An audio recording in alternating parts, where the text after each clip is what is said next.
Hello everyone, and welcome back to another stream overview. The stream this week was also mostly a Q&A stream, so there is not too much to announce. So let's see what they talked about.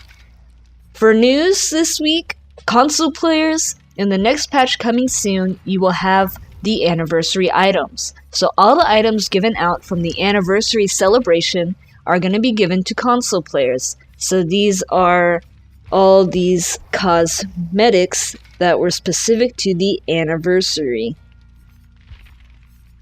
You guys will also be getting the Headcase DLC soon. Keep in mind that the Headcase DLC is not free, you do pay for it, but now you will be able to get those head cosmetics if you want to. Then for PC people, they released a patch this week that implemented the save game fix.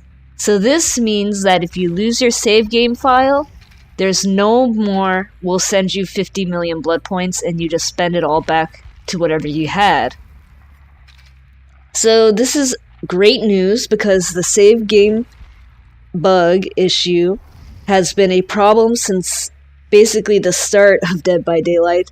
And basically how they fixed it is that they have the saved games are going to be saved to the Dead by Daylight services. They are not going to be saved through Steam anymore. And the reason they did this is so that if you lose your save file, you can just contact customer support and they can mail you your save file back to be restored. And that means you will no longer be losing any of your progress or your cosmetics. You will be able to easily get it all back and not spend hours upon hours spending those millions and millions of blood points. Okay, so next up here we have the roadmap. Basically the same as we saw before. The Wraith update is coming next. Then we're having the winter event. They actually pushed the PTB back behind the winter event. And then we got the emblems scoring rework stuff. After that, they're testing a fix internally. You can see all the fixes they are testing here. Just some save game errors, killers starting without abilities, etc. Then we have the working on it, which they are working on getting stuck in the palette still. The spawn system tool, which this is where killers and survivors and pallets and hooks and generators and everything spawns to hopefully give us a better balance on that. Mist and offerings, they're working on that, etc. Not too much. And then next we have the we are aware of. So these are the bugs they are aware of, but they haven't gotten to yet. The where did they go trophy, having troubles connecting to online services on PC, the spectate mode on PC being bugged, generator sound issues that I showed earlier last week. Next up we have this cool looking graph of the success rate of skill checks. This is for all skill checks, not just generator skill checks. So this includes Doctor's Madness and things. Decisive Strike as well.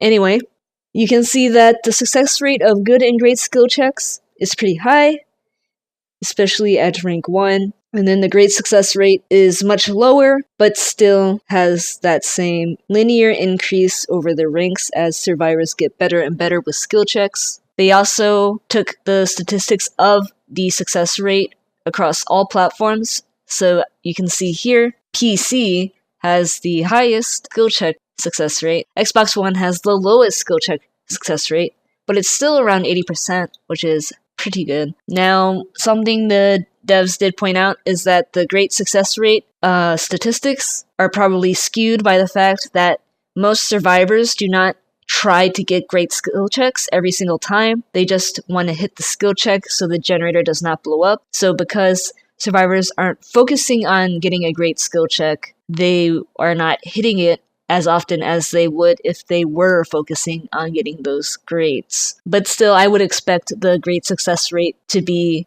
lower than the good success rate.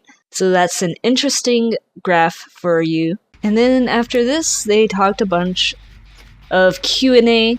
As always, I am only going to highlight the questions that I feel are more relevant for you to know. If you want to see all of the questions that were asked, you can check out my Discord where I have the stream overviews because I include all the questions in there, or you can check out the stream yourself. So first question, the nurse cannot blink on top of the killer shack anymore. Is this intended or a bug?